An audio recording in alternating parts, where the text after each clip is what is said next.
a este espacio de diálogo que hemos titulado Borders, Pensadores de Frontera.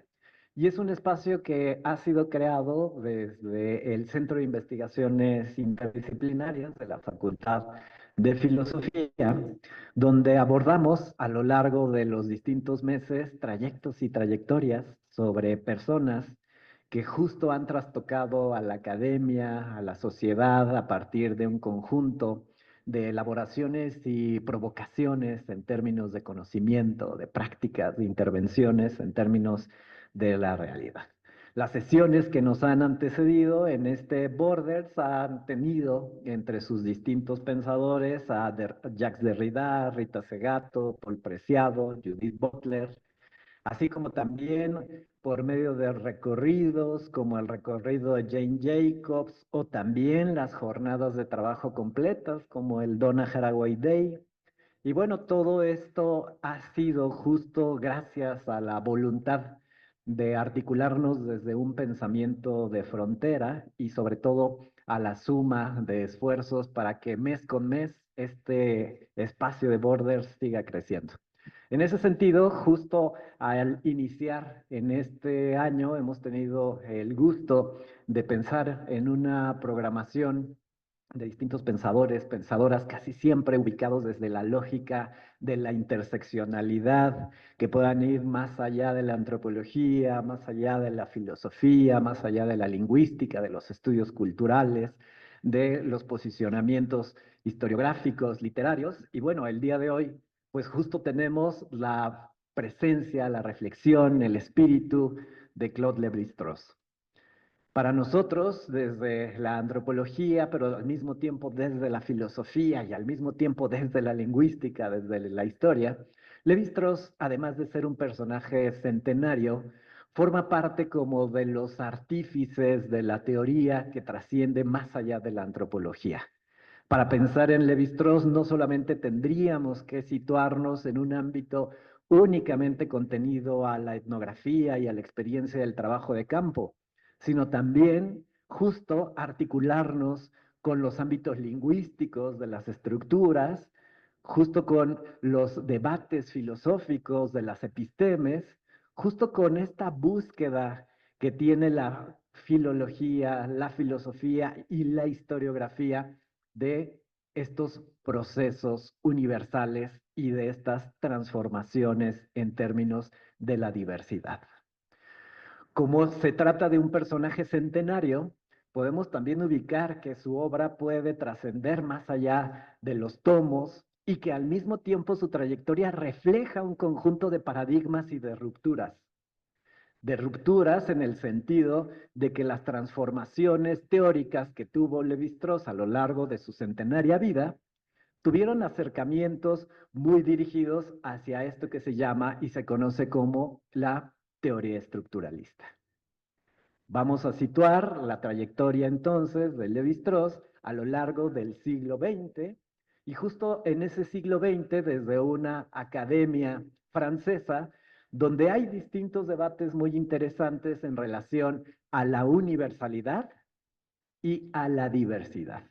Me parece que esos son polos que se mantienen a lo largo de su obra y sostienen como una inflexión para tratar de elaborar siempre la pregunta de por qué somos distintos y qué nos hace iguales.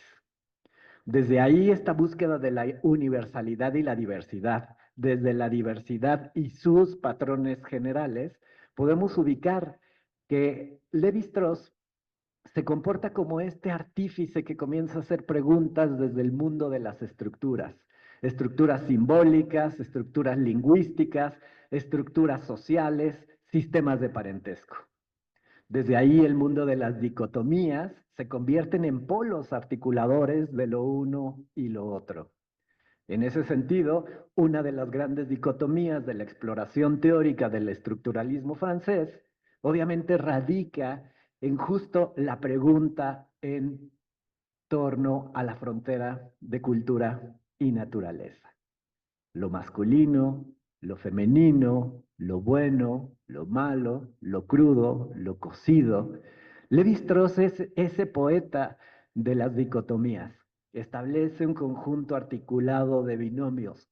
No en balde Octavio Paz, cuando escribe en esta obra dedicada a Lévi-Strauss El nuevo festín de Esopo, justo establece que la antropología y especialmente la antropología francesa funciona como el funambulista que deviene a partir de las dicotomías. Ese delgado cable que establece la tensión entre lo que es naturaleza y lo que es cultura, entre lo que es la universalidad y lo que es la diversidad. A partir de ahí, justo a lo largo de este conversatorio, que estoy muy complacido de tener grandes acompañantes, vamos a ir platicando a lo largo de distintas rondas algunos de los elementos temáticos. Especialmente quiero posicionar estos tres temas que los tenemos en el título: perdición, viaje y relato. El Lévi-Strauss que produce Tristes Trópicos, el Lévi-Strauss que tarda una gran cantidad de años en publicar Tristes Trópicos, es un Lévi-Strauss totalmente distinto al que escribe Antropología Estructural o al que escribe Estructuras Elementales del Parentesco. Para Lévi-Strauss el tema del trabajo de campo en la Amazonía, el tema de la comprensión de las cosmovisiones, Cadubeo, Bororo, establece un conjunto de preguntas más allá de su occidentalidad. Vamos a observar que esta experiencia que trastoca a Lévi-Strauss en 1933, justo le trastoca el espíritu de colonialidad. Justo también le trastoca el espíritu de hacer preguntas acerca de estos denominativos que forman parte de ese espíritu del tiempo colonial. El mundo de lo salvaje. Escuchamos hacia 1930, 1950, cómo estas categorías son la normalidad de la descripción académica. Pensamiento salvaje, culturas primitivas, sociedades no occidentales. Y es justo a partir de ahí como Lévi-Strauss comienza a hacer preguntas más complejas en el sentido de los procesos de significación, las estructuras simbólicas y sobre todo de los universos epistemológicos y ontológicos de la diversidad cultural. En ese sentido, el día de hoy, obviamente, vamos a hacer una exploración breve a razón de esta centenaria vida. Lévi-Strauss, perdición, viaje y relato. Esperamos que estas tres categorías puedan provocarnos nuestra discusión y sobre todo situarnos en un maravilloso pensador de frontera. En ese sentido, tengo yo el gusto de presentarles a las personas que aquí me acompañan y tengo a mi lado izquierdo a Carlos Escudero, a mi lado derecho a mi querida colega Mariana González Servín y a Paulina Maciá Núñez. Ellas serán mis colegas de viaje en este relato y bueno, vamos a iniciar esta sección. Y bueno, quisiera yo comenzar con una pregunta obligada, pero al mismo tiempo una pregunta provocadora. ¿Cómo ha sido su acercamiento con la obra de Lévi-Strauss? Como podemos pensarlo, una persona que ha producido a lo largo de una centenaria vida, pues podríamos a partir de ahí tener una selección relacionado con los acercamientos diferenciados. Entonces voy a pasar el micrófono para darle la voz a Mariana. Les voy a pedir también que en un inicio se presente y que comience con su relato sobre su relación con la obra de Lévi-Strauss. Gracias, Mariana. Hola, ¿qué tal? Buenas tardes. Gracias por compartir. Y pues bueno, mi nombre es Mariana y soy estudiante de la licenciatura de Filosofía. Ya casi concluyo y bueno, un gusto en estar aquí con todos ustedes. Pues, ¿cómo ha sido mi acercamiento con Lévi-Strauss? Pues que yo diría que un poco neurótico, porque yo me he acercado a este pensador desde la sociología y desde la filosofía, e incluso desde cuestiones también un tanto jurídicas, aunque no lo parezca, por las cuestiones de la organización social, sistema de parentesco y las cuestiones económicas que menciona en las obras, pero también desde los feminismos. Ha sido como un viaje muy interesante porque, bueno, Lévi-Strauss como buen estructuralista, eh, pues creo que pone como en tela o en la mesa un problema metodológico que se estaba como enfrentando, digamos, en el momento, es cómo vamos a analizar los hechos sociales. Entonces, de repente creo que por la época pudiera parecer muy complicado escuchar la palabra hecho social porque pues nos remite a Durkheim, a Mauss, a todo el positivismo de la época. Y pues bueno, creo que eso de repente puede causar como un poquito de estragos, precisamente porque creo que en el fondo hay un debate filosófico que sigue presente sobre ¿qué hacemos? ¿Consideramos la agencia y el sujeto o no lo consideramos para el análisis? Si no lo consideramos, tenemos que ver las relaciones estructurales para entender como una matriz lógica de asociación o como una tabla de verdad los hechos sociales y la realidad, que es la propuesta de Lévi-Strauss. Y la otra serían las propuestas más de corte existencialista o digamos ya las antropologías más contemporáneas como 80s, 90s, todas las antropologías norteamericanas, donde dicen, no, lo que pasa es que tendríamos que recuperar la agencia del sujeto. Si no la recuperamos, ¿cómo podemos entender la cosmología o cómo podemos entender el desarrollo histórico? ¿No? Y entonces entramos a otro tema de discusión, los mitos. Entonces, ¿los mitos qué son? O sea, tenemos un mito enorme del cual podemos tener diferentes versiones de los mitos, o cada grupo social, digamos, tiene su propio mito y su propio desarrollo histórico. ¿Tendríamos que ver la cuestión histórica o no? O no? Entonces, creo que este es un tema metodológico importante en cuanto a mi acercamiento con Lévi-Strauss, porque es una decisión fundamental pensar, eh, pues bueno, o sea, hasta dónde nos lleva el cientificismo. O sea, ¿hasta dónde voy a llegar con esto? Yo creo honestamente que la aportación de Claude Lévi-Strauss es fundamental porque yo veo a Lévi-Strauss y veo, pues obviamente, veo a Lacan, veo a Derrida, veo a Foucault, y pues bueno, o sea, y a todos los postestructuralistas ahí también, de repente cuando veía este tema de cómo se van relacionando los mitos, pues decía, esto también, digo, no sé, me estoy aventurando y me podrán objetar mucho, de repente pensaba en un asunto rizomático, ¿no? Como los mitos pueden entreverse así sin que pensemos que son copias, ¿no? Porque pues también Claude Lévi-Strauss dice, no, no es que haya un mito y sean copias de los mitos, ¿no? O sea, no, porque esto implicaría seguir con las dicotomías de lo original y lo auténtico y lo no original, no auténtico, ¿no? Entonces, no es que haya una cultura original, ¿no? O sea, pero bueno, o sea, en ese sentido creo que es importante. También creo que son varios temas que me han interesado y también se me hace muy interesante desde la filosofía cómo Lévi-Strauss, a pesar de las críticas que se le hacen, que de repente del desplazamiento del sujeto, ¿no? Que llegamos hasta Foucault, la muerte del sujeto, y del historicismo, ¿no? Por la cuestión de que, a ver, ¿no? O sea, en su más sentido durkheimiano, ¿no? O sea, los hechos sociales como cosas y no confundir con sus experiencias o manifestaciones particulares, pues bueno, entonces la historia es contingente, la historia es un devenir, entonces yo no puedo controlarlo, entonces lo desplazo porque necesito generar un modelo, ¿no? Una estructura completa. Y eso es muy importante desde la filosofía, porque a pesar, digamos, de que se le pudiera considerar como una propuesta estática, pues bueno, hay dinamismo en las cuestiones terciarias, ¿no? O sea, no todo es, o sea, o sea, se presenta de manera binaria, pero hay un trasfondo, hay un enigma terciario, ¿no? Y entonces eso es completamente filosófico. Lévi-Strauss está frente a un problema metafísico. O sea, ¿cómo veo la realidad? ¿Cómo la pienso? ¿Cómo lo estructuro? O sea, de verdad es una teoría monolítica, universalista, con aspiraciones universales. Sí, sí lo es, como la de Marcel Elias, ¿no? O sea, pero también tenemos una pregunta de método ahí. O sea, entonces, ¿lo consideramos o no lo consideramos? Porque si lo consideramos, podemos ver a gran escala y poder empezar a hacer comparaciones. Pero si no, tendríamos que ver únicamente particularidades. Y entonces, vamos a construir de manera deductiva o inductiva.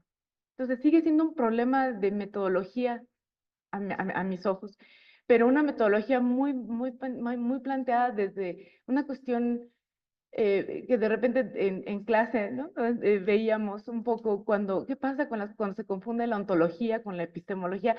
Tenemos a Levi-Strauss, ¿no? O sea, y con la metafísica, ¿no? Entonces, en ese sentido, creo que este tema de los mitos a mí me apasionó muchísimo en la revisión porque no podríamos pensar los mitos como, como que no cambian. O sea, los mitos van cambiando. En ese sentido, sí, sí considero que son viables las objeciones que hacen los críticos y las críticas de los antropólogos que dicen, a ver, los mitos cambian. O sea, los mitos están sujetos a un contexto social. Hay agencia en los sujetos construyen historia. Pero también me resuena mucho en la cabeza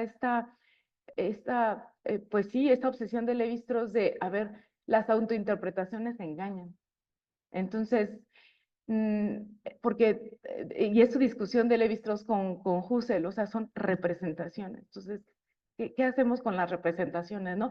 Y entonces tenemos el espectro, el fantasma, y tenemos un montón de cosas, ¿no? Ahí, y creo que, y bueno, no sé, yo tengo la verdad como muchas cosas en la cabeza porque también pensaba en este tema de las sociedades frías y calientes y la discusión de, bueno, o sea, al final una sociedad caliente que es un mito porque está formando su propia historia. La historia es un mito. Entonces la discusión con Sartre sobre si es historia para o es historia sí, ¿no? O sea, entonces las historias también son un mito y lo sabemos, ¿no? Y no, espero que no haya historias. Bueno, si los hay, no. O sea, son mitos, ¿no? Pero también como lo es la filosofía, ¿no? O sea, de repente, la verdad, bueno, no, ese es otro tema, pero al final son mitos y, y lo que me llama la atención de Lévi-Strauss es que el mito es una forma lógica de organización y es muy seductora esa pretensión, pero entonces si, como dice él, si los mitos son la expresión de la contradicción, porque la realidad es compleja y no podemos entenderla y nos genera un caos, entonces podemos organizar de manera lógica la contradicción. O sea, el devenir puede ser lógico. No sé qué nos diría Deleuze y Derrida de eso, habría que preguntarles, ¿no? O sea, pero entonces eso me parece muy interesante, como que busca la organización del caos, ¿no? Entonces, y aunque Lévi-Strauss dice que se volvió antropólogo para huir de la filosofía, yo creo que nunca huyó de la filosofía, porque siguió y siguió, o sea, queriendo estructurar literal, porque al final de cuentas a Lévi-Strauss no solo le interesan los nodos, lo que le interesa son las relaciones estructurales que explican. O sea, porque sin relaciones no tenemos nada. Pero no son solo relaciones, son acontecimientos, no son datos. O sea, en ese sentido creo que Lévi-Strauss no está haciendo arqueología, o sea, pero también creo que hay un punto ya en su edad más avanzada, ya no sé, posterior a los 70 años, 80 años, que dice, bueno, o sea, es que en las particularidades hay diferencias, ¿no? Entonces habría que ver de manera gradual las escalas de verdad, ¿no? Entonces, en ese sentido nos alejamos de la enorme matriz de tabla de verdad, ¿no? De las cuestiones de si las relaciones positivas, negativas entre el marido, la mamá y el hijo y los tíos y los cuñados. O sea, nos alejamos de eso y también podemos ver esta agencia. Entonces, creo que Levi-Strauss logró, bueno, digo, no se apartó de su pensamiento, pero al final sí logra como ver que el estructuralismo, pues sí, puede ser muy estático porque necesita hacerlo, porque al final es un modelo lingüístico donde distingue el habla y el lenguaje, pero es dinámico porque también reconoce el tiempo reversible y el tiempo irreversible, ¿no? Y entonces en este tiempo está pasado, presente y futuro, entonces si son irreconciliables, entonces, ¿qué tenemos, no? Bueno, no podemos reconciliar, regresemos a las relaciones, ¿no? Entonces, en ese sentido me parece que es un pensador que es de ida y vuelta. Entonces, es como tal cual, ¿no? O sea, su pensamiento es una relación, ¿no? No se puede alejar de eso, porque si no, pues bueno, se pondría a hablar. Bueno, no sé, pensé también en esta parte, ¿no? Porque si nos ponemos a hablar así del tiempo, entonces hablamos del tiempo de Cronos, del tiempo de Kairos, entonces pensaremos en San Agustín y eso ya nos lleva a otras cosas, pero al final de cuentas, creo que en ese sentido no se aleja la filosofía porque está proponiendo hacer martillazos la realidad, o sea, quiere llegar al fondo de las relaciones para entender cuál es la relación que me explica. Y este sentido que el distanciamiento, y con esto quisiera terminar porque creo que ya voy a concluir mi espacio de participación, es, Lévi-Strauss es una apátrida, ¿no? O sea, se sustrae porque, bueno, en su pensamiento sustraído, pues puede ir y ser más objetivo y no ser como los sociólogos que así que van con dos cosas, pero no lo sé, pero al final decide ser el extranjero. Y eso me recuerda mucho a Zaratustra, ¿no? ¿No? O sea, un poquito ahí bastante, digo, Zaratustra se fue, y hizo otras cosas, ¿no? Hay en el texto Nietzsche. Yo no digo que Levi-Strauss esté haciendo o quiera hacer una emulación de Zaratustra, pero este tema de extrañarse de sí mismo, de distanciarse para poder entender al otro, aunque está peleadísimo con Sartre, me parece que ahí hay un encuentro también con él, ¿no? O sea, en este sentido de, para encontrarme a mí necesito encontrar al otro, pues bueno, o sea, ahí también está este pedo, perdón, este asunto levistrociano, discúlpenme, perdón, este asunto levistrociano, ay, siempre, este, ahí lo siento. Bueno, sí es una complicación que va de lo material a lo inmaterial en ese sentido, ¿no? O sea, es más la diversificación de la materia, ¿no? Cuántica un poco, ¿no? O sea, entonces, pues bueno, creo que yo cerraré este espacio. La verdad es que en cuestión de método, Levi-Strauss me parece muy interesante. Sí hay que hacerle estas observaciones sobre el papel de la historia, sobre la agentividad de los sujetos y el borramiento del sujeto histórico, pero también creo que responde a cuestionamientos muy contextuales de la época donde las discusiones marxistas estructurales estaban muy fuertes. Y al final creo que siempre hubo una correspondencia. Al final Levi-Strauss se autocriticó al final, antes de 2009, su último texto. Es una autocrítica importante, pero bueno, no desiste de su postura. Y creo que trata como de reconciliar al final historia y antropología y decir, bueno, o sea, no, y arqueología, o sea, no son ramas necesariamente separadas, o sea, al final creo que sigue pensando como en su juventud, o sea, las dicotomías se esconden cuestiones terciarias. Entonces, ahí está lo terciario, ¿no? Historia, arqueología, filosofía, sociología, antropología, ¿no? Entonces, ¿y cómo reconciliarlas? Bueno, ese es el enigma, ¿no? Así. Entonces, bueno, pues muchas gracias y adiós. Muchas gracias por esta reflexión y especialmente que está situada en la dimensión de la metodología, ¿no? Justo cuando hablábamos sobre estos ámbitos de la ciencia, ¿no? De las humanidades, donde distinguimos metodología, epistemología, ontología, esta es una de las dimensiones, ¿no? Sobre todo donde puede sobresalir mucho el debate y especialmente el debate inscrito en la reflexión de qué pasa cuando la experiencia del cuerpo se sitúa en el ahí. Y eso me parece que es algo muy gratificante porque siempre ha aparecido a lo largo de la obra levistrosiana y obviamente al resto de su sistema de parentesco intelectual que vienen de este pensamiento. Muchas gracias, Mariana, y ahora le paso la palabra a Paulina sobre su relación con la obra de Levi-Strauss. Hola, buenas tardes. Bueno, yo me llamo Paulina, yo soy egresada de la maestría en estudios antropológicos en sociedades contemporáneas y mi trabajo profesional se ha centrado en el mundo del arte y de los museos. Ahora trabajo en el Museo Regional.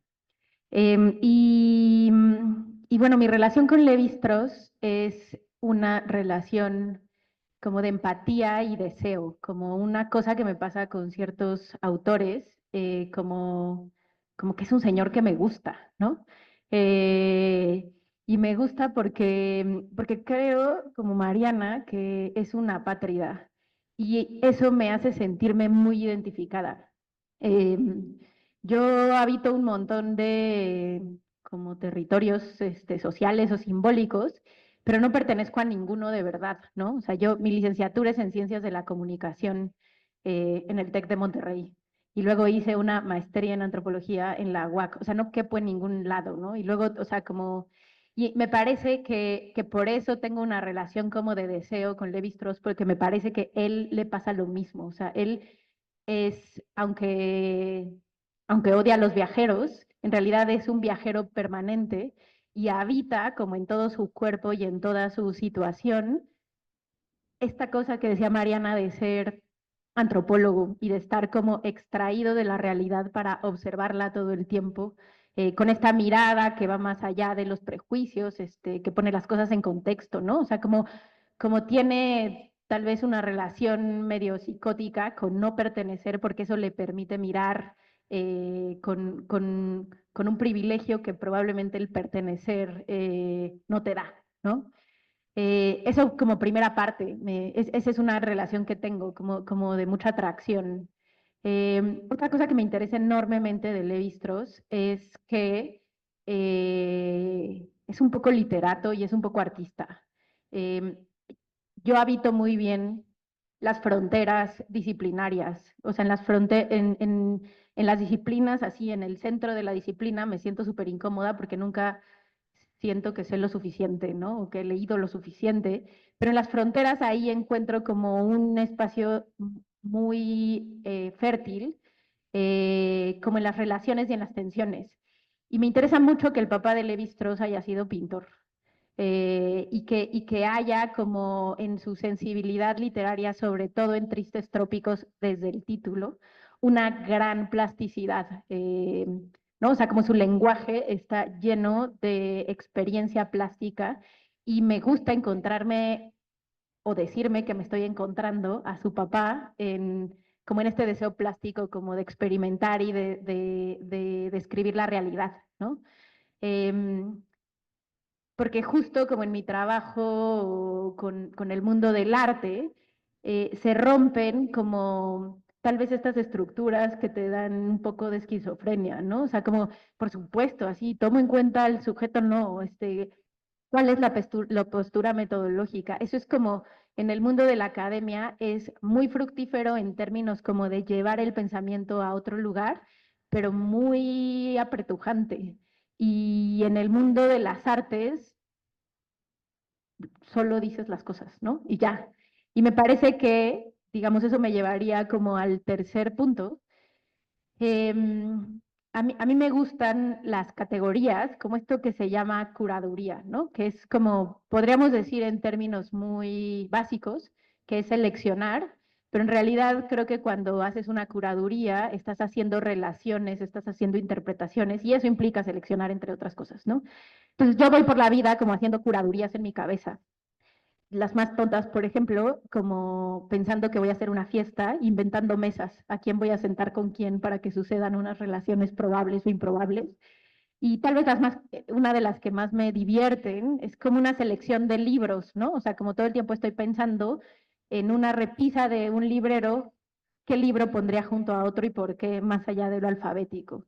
Y hay una categoría que me gusta mucho ir rellenando y rellenando, que es la categoría como de los huidos de la academia, ¿no?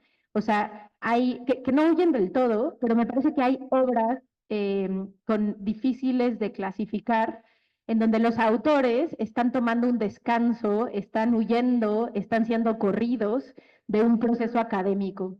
Hay un libro muy interesante de Georgina Sebey, que es una investigadora arquitecta que se llama Las arquitecturas del fracaso, que es, hagan de cuenta, como un descanso de su tesis doctoral. O sea, como tenía un proceso metodológico, estaba haciendo un doctorado, una investigación, y tenía otro mundo gigantesco que no estaba entrando como en el mundo académico y doctoral, y eso hizo un ensayo que se llama Las arquitecturas del fracaso, que ganó un premio de ensayo mexicano, que ya no me acuerdo cuál es, ¿no? Hay otro libro de Pablo Maurete, me parece, creo que sí es Pablo, es un argentino, sobre el tacto, ¿no? El sentido del tacto, y que también él estaba haciendo una investigación en las artes, de cómo se representa el sentido del tacto en el mundo artístico, como desde la historia del arte, y tiene como lado B de su investigación, que es un ensayo que sí tiene su peso académico, pero también está huyendo como de la academia. Y Tristes Trópicos está en esa repisa, en esa curaduría o en esa mesa de gente que podría conversar.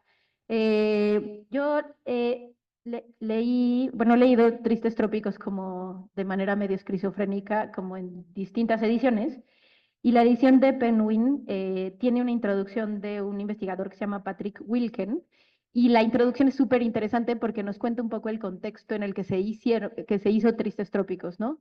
Entonces, pues luego de las guerras y de que Levi Strauss se va a Brasil y luego a Nueva York y demás, pues regresa a París y quiere que lo acepten en la academia, no sé cuál academia, pero una muy importante. Y Levi Strauss es judío y su condición de judío pues siempre o sea, como ahí había como un asunto, ¿no? Y en los 50 lo rechazaron varias veces en una academia que seguramente ustedes saben, pero lo rechazaron una o dos veces, el de la Sorbona, exactamente. Y cuando estaba esperando como una tercera decisión, en realidad él ya había quemado las naves, ¿no? O sea, como pensó que ya eso no iba a pasar, necesitaba dinero y aceptó un contrato para escribir un libro que no tenía necesariamente un contexto académico. Y lo escribió muy rápido, o sea, parece que el contrato, bueno, me dice el señor Wilken que el contrato es del 54 y Tristes Trópicos apareció en el 55, ¿no? Entonces, este libro me atrae mucho porque también es una cosa que no se puede clasificar porque no termina de ser académico, no termina de ser literatura. Pues ahora en el mundo contemporáneo de las revistas, de las librerías gringas, cabe en no ficción, ¿no? Pero bueno, así, pues esa cosa, ¿no? Es así gigantesca. Y esa es otra cosa que me atrae mucho y que me interesa mucho de Lévi-Strauss. O sea, que aunque está tomando lo que decías, ¿no? Como el estructuralismo, pues que es así lo más duro ¿no? E inflexible y está intentando explicar la realidad a partir de ahí. En este momento de quemar las naves, solo decide dar su opinión, solo decide que odia a los viajeros y odia a los viajes, pero que de todas maneras va a contar sus cosas, ¿no? Y se anima como a hacer unas reflexiones que probablemente un territorio menos híbrido no le hubiera dado chance de hacer, y entonces nos regala una obra como muy poderosa porque deja ver su completa subjetividad. Y eso a mí me gusta muchísimo, como esa desnudez, como del autor, no importa desde dónde como se le obligue o se le vea, ¿no? Entonces, bueno, pues esa es mi relación con Levi-Strauss. Muchas gracias, Paulina. Y justo en este extravío, ¿no? Este extrañamiento hacia una obra que emerge en 1955 y que hasta 20 años después, con la publicación de los diarios de campo de Malinowski en la Melanesia, se institucionaliza el giro autorreflexivo y sobre todo las distintas preocupaciones éticas y estéticas que tiene la experiencia de trabajo de campo. Y justo a partir de ahí, este giro relacionado con la autorreferencia comienza a ser uno de los grandes temas de la Escuela de Santa Fe, obviamente encarnada por otro filósofo y antropólogo que se llama Clifford Geertz. Muy bien, muchísimas gracias, Pau, y le damos la palabra a Carlos. Gracias, soy Carlos Escudero, soy estudiante de antropología de sexto semestre. Em, pues sí, la verdad fue una sorpresa recibir la invitación de parte del doctor Alejandro para participar aquí. Mi relación con Levi-Strauss pues inició cuando pues, entré a esta licenciatura. Aún recuerdo muy bien cómo fue en primer semestre, estábamos entrando, nuestras primeras materias, y fue precisamente el doctor Solorio quien en la materia de antropología e historia nos pone a leer un fragmento de antropología estructural de Levi-Strauss. Y la verdad sí, porque una cosa que, al menos desde mi perspectiva y pues de mis compañeros estudiantes, pues que Levi-Strauss es bastante pesado de leer a veces un poco rudo. Y pues sí, es interesante que en primer semestre nos pone esta lectura y creo que fue la primera lectura de todo ese semestre que dije, wow, creo que me falta mucho para poder realmente dialogar con este autor. Afortunadamente, pues ha estado presente a lo largo de nuestra preparación. Curiosamente es como que ahí está Levi-Strauss, como el fantasma de Levi-Strauss en todas las materias, se le hacen referencias, se menciona, lo recordamos y llegamos a tener estos como encontronazos con él en algunas secciones. Recuerdo muy bien cómo fue en cuarto semestre que tomamos la materia de antropología lingüística junto al mismo tiempo que la materia de estructuralismo y postestructuralismo. Entonces, pues entramos con antropología lingüística y ¿qué leemos primero? Pues a Saussure. Y pues es como la entrada perfecta para después en antropología estructural, pues ver a Levi-Strauss. Pues como que caen todas las piezas en su lugar al darse cuenta de, bueno, es que de dónde se inspiró este señor, pues de aquí. Y pues realmente eso me interesó mucho porque desde que leí a Saussure se me hizo muy interesante esta forma de estructural, de entender el lenguaje, que cuando la traduce Levi-Strauss a la cultura y al estudio de las sociedades humanas, pues es como se crea toda un caleidoscopio de oportunidades. Pues esta materia fue muy interesante Y ya seguimos ahí, leímos un poco de él en una parte que estábamos revisando la cuestión de ecología cultural, sus acercamientos a esta relación sociedad-naturaleza, muy interesantes. Y fue hasta antropología simbólica, el semestre pasado, que leímos un fragmento de Tristes Trópicos, particularmente la sección en la que está con los Bororo, sobre sus ritos de muerte, sobre la relación de los Bororo con la muerte. Y honestamente, al leer esa parte, pues fue cuando dije, wow, quiero leer este libro completo, porque sí me impresionó lo que mencionaba ahorita Paulina, esta forma tan distinta, tan alejada de esta como estructura académica, seria, fría, que algunas otras lecturas que hemos tenido de él, a una versión como tan humana y tan personal de este autor, que para mí se acerca bastante, es lo más cercano que he estado a la literatura de Lévi-Strauss. Y pues sí dije, wow, esto definitivamente lo voy a llevar a mi lista de espera de lecturas, porque pues en la licenciatura luego uno no tiene el tiempo que quisiera para, y yo siento que nunca uno tiene el tiempo que quisiera para leer todo lo que uno quisiera. Y pues el profesor Alejandro llega, me invita a este conversatorio y digo, qué mejor pretexto para ponerme a leer esta obra. Así que voy, gracias de la maravillosa tecnología del formato de archivo PDF, que tuve acceso a leerlo ahorita estas últimas semanas. Y pues en eso he estado. Ya logré terminar de leerlo hace poquito, hace unos días. Entonces, pues podría decir que he estado dialogando con Levi Strauss estas últimas semanas. Y sí digo dialogando porque pues si en un libro es fácil dialogar con la persona, con el ser humano, Levi Strauss, pues es con Tristes Trópicos. Ha sido una experiencia muy gratificante, todavía retadora en muchas partes, todavía siento que es un libro que se puede releer a lo largo de toda la vida y cada vez que uno lo lee puede sacar eh, pequeños aprendizajes, pequeñas partes que uno dice, wow, ¿cómo no vi esto antes? Y pues algo que quería traer a colación hoy fue que me ayudó mucho, fue encontrar en una página de un instituto de cultura o algo así de Brasil, sobre pueblos originarios de Brasil, una colección de las fotos que Levi-Strauss sacó precisamente durante sus viajes. Entonces, pues poder estar leyendo sobre los Bororo, los Cadubeo y poder ver las fotos de estas personas de las que nos está platicando en el libro de Tristes Trópicos, pues para mí me permitió entender, pues un poco la impresión que le causaron a Levi-Strauss. Y ya de ahí, pues sí, reflexiono un poco en la importancia que luego tiene la cuestión visual para nuestro trabajo. Siento que en algunas veces uno podría llegar a subestimarlo, pero muchas veces una imagen, un video, una fotografía pueden explicar lo que en 15, 20 cuartillas un autor pareciera que no termina uno de entender, y al ver una imagen, al ver una fotografía, dicen, ah, a esto se trataba. Me recuerda mucho a lo que veíamos al principio de hoy, con la presentación de Carlos Gordillo sobre la antropofotoarte, y no me acuerdo del título, pero pues es esto, esta vinculación pues está muy interesante este libro, la edición que tengo, que leí, pues tenía unos dibujos, pero pues sí, lograr vincular con las fotografías. Y ya finalmente, un poco ya cuestión personal, antes de estar estudiando esta licenciatura, yo estudié ingeniería en sistemas computacionales. Entonces, pues, honestamente, cuando me enteré esto de Levi-Strauss, no, pues, se aleja de la filosofía porque no, como que no es suficiente, pues sí, sí sentí un poco como, un poquito identificado, un poquito de entender esta necesidad de ir más allá, de decir, ok, esto pues ya lo terminé, pero como que no me basta, como que quiero algo más.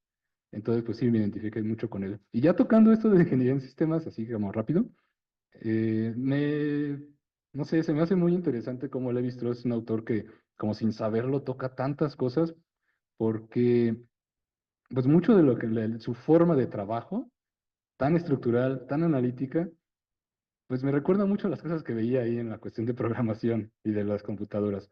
Entonces, siento que las capacidades de pensamiento de este autor, pues la verdad, si el destino lo hubiera llevado por otros caminos, lo habrían hecho un muy gran programador, la verdad. Y también conociéndolo un poco más, sobre todo aquí con...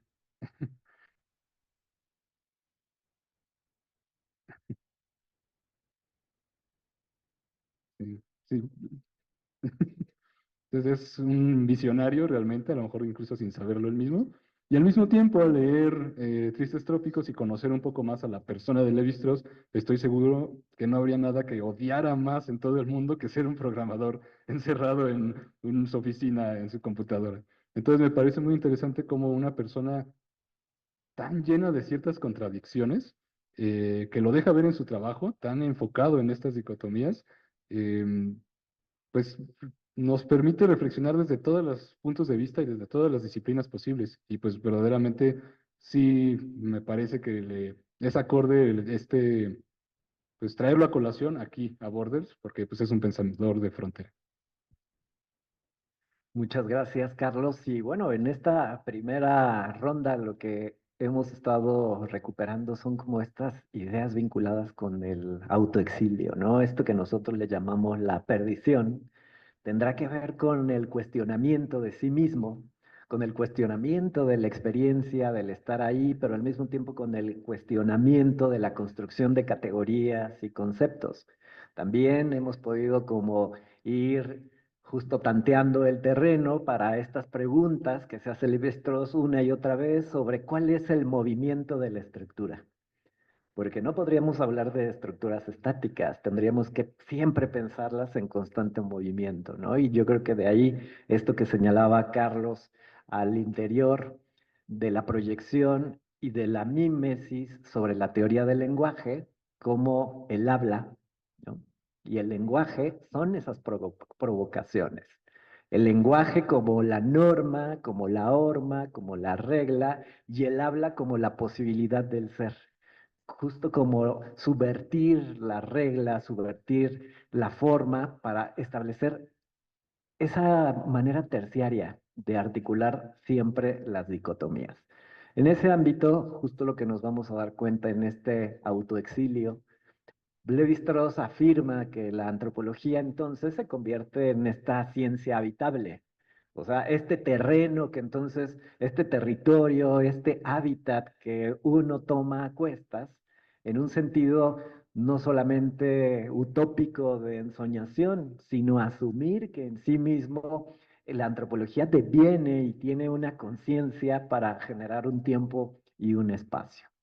Desde ahí, en esta segunda ronda, para mis invitados, justo un poco que nos cuenten algunos de los elementos de la obra, ya sea de algún episodio, de algún libro que les haya provocado, así justo como algún tipo de referencia a su centenaria producción bibliográfica que nos quieran compartir y a partir de ahí poder seguir dialogando. Entonces, regreso la voz a Carlos. Muchas gracias.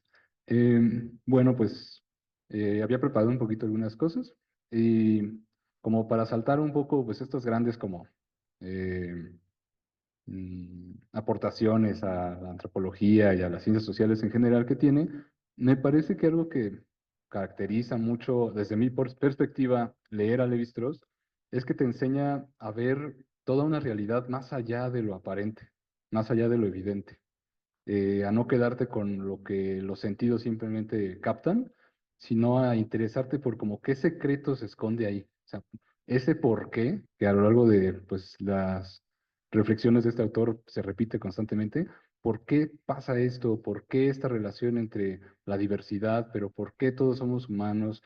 Y estas preguntas que se va haciendo me parece que permiten o demuestran cómo esta aproximación del autor te deja como ver océanos donde uno solo podría ver un charco, un pequeño líquido. Esta parte como de buscar la realidad más allá de lo evidente, pues obviamente lo lleva o nos permite llegar a este pensamiento simbólico. Eh, por eso lo vimos, supongo que en antropología simbólica, eso lo entendí ya leyéndolo. Y estos sentidos, estos significados y cómo es que los construyen, pues sigue debatiéndose constantemente en este conflicto de cómo estas estructuras que pueden ser tan frías, tan estáticas, sabemos que no lo son, sabemos que la cultura es dinámica, sabemos que cambia, ya lo mencionaban al hablar de los mitos, o sea, sí están los mitos, pero no podemos hablar de los mitos como algo estático. Los mitos cambian constantemente, evolucionan a lo largo de junto con las sociedades que los recrean. Y pues eso nos lleva un poquito a este como fantasma o lado flaco que luego en algunas otras lecturas hemos visto de Levi-Strauss, que son estas pretensiones universales. Si algo en la licenciatura me he dado cuenta es este gran conflicto en las ciencias sociales entre la universalidad y la particularidad. Y leyendo a un autor que en muchas partes proclama que su aproximación es, textualmente dice, universal, eh, me parece interesante cómo a pesar de eso, no estamos hablando de esa universalidad que tantas veces parece que la vemos con negatividad, porque muchas veces se planteó desde una postura bastante negativa, sino esta necesidad de encontrar los puntos comunes que nos hacen a todos seres humanos. Me parece que voy a leer un fragmentito que compartí porque siento que la mejor forma de hablar y de conmemorar a un autor pues es recordando un poco sus palabras. Y a partir de ahí, pues un poco mi reflexión de eso, que es en una parte en la que está hablando sobre cómo lo maravillan los puntos en común que encuentran sociedades tanto en América como en la India, y menciona que si se hiciera el inventario de todas las costumbres observadas, de todas aquellas imaginadas en los mitos, así como de las evocadas en los juegos de los niños y de los adultos, de los sueños de los individuos sanos o enfermos, o de las conductas psicopatológicas, se llegaría a una especie de tabla periódica como la de los elementos químicos, donde todas las costumbres reales o simplemente posibles aparecerían agrupadas en familias y donde nos bastaría reconocer aquellas que las sociedades han adoptado efectivamente. Esta, pues claramente, evidentemente es una tarea pues titánica, una tarea que podríamos decir que es a lo mejor imposible, pero siento que Lévi-Strauss también, como plantea su pensamiento, la palabra imposible no le interesa, porque dice, esto que estoy tratando de hacer, esto que estoy tratando de plantear, yo sé que quizá no es posible, o quizá exceden las capacidades que tenemos ahora, pero sirve como un modelo para entender, y ese entendimiento es lo que realmente está buscando. Yo diría que más que buscar estas como leyes universales que rijan o determinen el comportamiento humano, como a veces se le critica, siento que es más buscar un lenguaje de los símbolos, refiriéndome mucho a Saussure, que permiten expresar esta diversidad humana, la diversidad posible de la humanidad. Entonces, pues más que como leyes naturales y leyes universales, me recuerda más como a un lenguaje, y incluso a lo mejor el lenguaje de las matemáticas, en el que pues por sí mismas no dicen nada, así como las estructuras que a lo mejor Levi-Strauss puede estar planteando aquí en su cabeza no nos dicen gran cosa, es cuando se las aplica a algo. Entonces, lo que está buscando a lo mejor es, lejos como de distanciarnos y de decir que, bueno, es que cada sociedad es completamente particular, estamos buscando la manera de entender que todos compartimos un mismo lenguaje. Y ese lenguaje pues se llama cultura. Y es lo que Levi-Strauss trata de como de entender qué es, porque todas las sociedades humanas tienen una cultura, qué punto en común tenemos ahí. Me parece que es una tarea muy ambiciosa, a veces la ambición, como sabemos, es muy mala, entonces se tiene que tomar como con mucha cautela. Y eso pues nos regresa un poquito a la aproximación simbólica y a la cultura como lenguaje, que tiene esta utilidad, porque un lenguaje tiene la utilidad cuando se utiliza y cómo se utiliza para comunicar. Entonces la cultura, parte importante, parte crucial de la cultura es la capacidad de comunicar. Y esta capacidad de comunicar es donde se centra este cambio. En Tristes Trópicos, en una de estas como grandes reflexiones que hace, sí menciona como pues uno quisiera que a lo mejor las sociedades o las culturas se mantuvieran estáticas para poder estudiarlas perfectamente, pero pues es imposible en este término como un poco desesperanzador que toma en este texto muchas veces, evitar que la comunicación suceda. Él se muestra muy como interesado por buscar esta imagen de una cultura completamente limpia de cualquier mancha y dice que pues precisamente sabe que no existe y en ese como constante buscarla y menciona cuando encuentra un grupo que ahorita no recuerdo el nombre eh, ahí en África, como su ilusión de decir, este grupo nadie lo ha visitado jamás Y cuando llega, el Levi-Strauss cínico que luego se presenta, dice, y aún así no me fue suficiente y aún así me decepcionó, porque él sabe que lo que está buscando no existe. Y siento que esa contradicción entre estar buscando algo que uno no va a encontrar, genera todo este repertorio de reflexiones. También otra parte que me parece muy interesante y que pues acorde al título del texto, aunque sea un poco como redundante, pues es esta como ya desde una perspectiva a lo mejor literaria, este tema como desalentador, esta melancolía extraña que se siente a lo largo de las páginas de Tristes Trópicos, que me parece pues dignas de autores clásicos de la literatura. Y pues me sorprendió mucho, otro fragmento que voy a leer, es que cuando está hablando de este como desaliento, de que pareciera que por más que uno busca y por más que uno trata de encontrar la respuesta, no está, eh, menciona de una forma muy interesante, sabe que lo esencial está perdido y que todos sus esfuerzos se reducirán a rascar la superficie. Y sin embargo, no encontrará siquiera un solo índice, milagrosamente preservado, de donde surja la luz. Nada es posible, por lo tanto, todo es posible. La noche donde tanteamos es demasiado oscura como para que nos asentemos a afirmar nada sobre ella, ni siquiera que está destinada a durar. Entonces, cuando leí esa parte sí me detuve un poco y como que me sorprendió esta repentino optimismo, repentina luz que esclarece como esta selva oscura de la cultura y de los significados. E incluso podría ya la parte literaria, pues acercarlo a algunos otros autores que me han parecido similares, que es Dostoyevsky, porque esta sensación de estar leyendo Tristes Trópicos, que honestamente hubo momentos en los que era bastante trágico, era bastante pesado, y de repente, de la nada, estás en este como estado de ánimo un poco lúgubre, pequeños fragmentos tan positivos, tan optimistas, tan esperanzadores, que pues me dejó pensando, pues sí, este autor es mucho más que solo un científico social y ya. Se acerca mucho a la cuestión literaria en este texto. Y pues por último, esta forma, otra cosa que siempre me ha atraído mucho de él es cómo puede problematizar situaciones que uno podría pensar, ah, pues esto es así y ya, desde perspectivas completamente nuevas. En este libro, en una parte habla sobre el lenguaje escrito, menciona cómo em, uno en un esfuerzo así como desesperado por diferenciar las sociedades, puede decir, bueno, quizá el lenguaje escrito es lo que puede diferenciar a las sociedades tradicionalmente llamadas primitivas de las que no. Y menciona cómo pues muchas veces se considera el lenguaje escrito como algo muy positivo, algo muy bueno.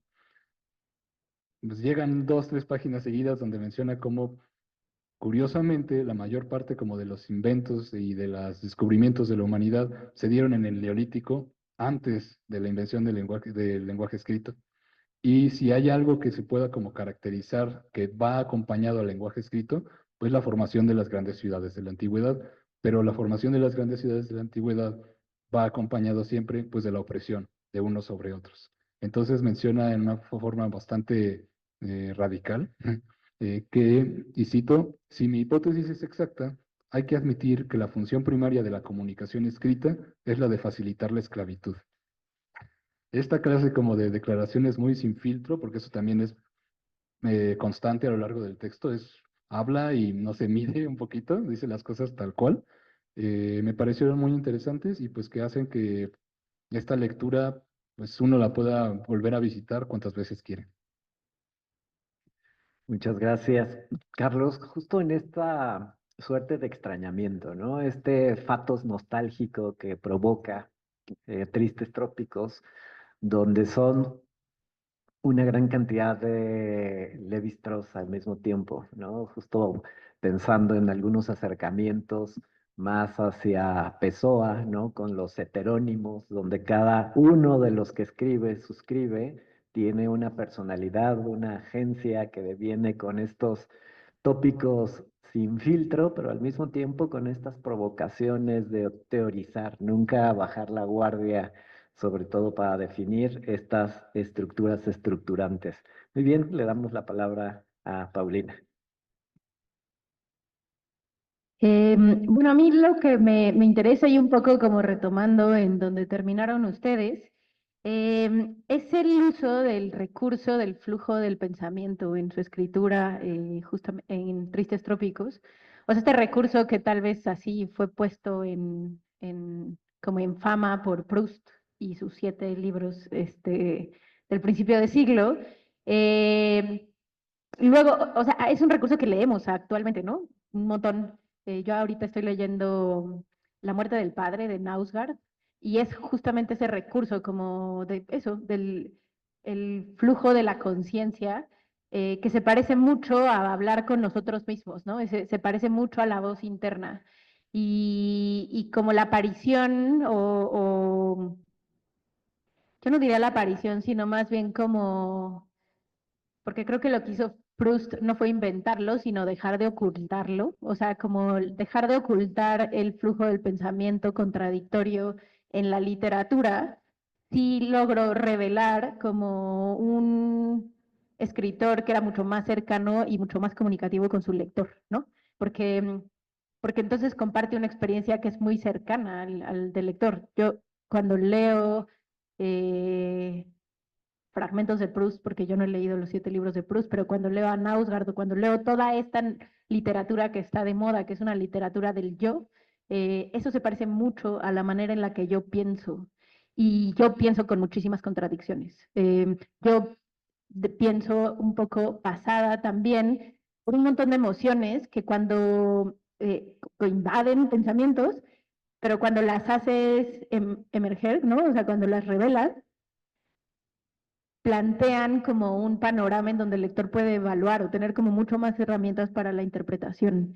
Eh, Hay una frase sobre la verdad, o sea, como dice, pues pide, o sea, si le pides que te diga la verdad a un hombre, te va a decir una mentira, pero si le das una máscara, te va a decir la verdad, ¿no? No es mía, obviamente es de Oscar Wilde. Pero creo que este flujo de conciencia que usa Levi-Strauss en Tristes Trópicos hace que la experiencia de la mirada antropológica sea mucho más accesible y mucho más reveladora pues para el lector. Eh, y la otra cosa que me parece muy interesante es que esta libertad que tiene de asociar muchos tiempos distintos en una sola reflexión, ¿no? Como en la primera parte del libro, nos está contando cómo va, o sea, cómo va de Europa a América en un barco, cómo se encuentra André Breton, y luego además cómo hacen fila para ir al baño y que eso los pone en una situación de completa indignidad, ¿no? O sea, como esas cosas que no leemos como en otro tipo de documentos más académicos, dicen mucha verdad, ¿no? Le dan mucha herramienta interpretativa como al lector y eso pues es una cosa que a mí me interesa mucho resaltar.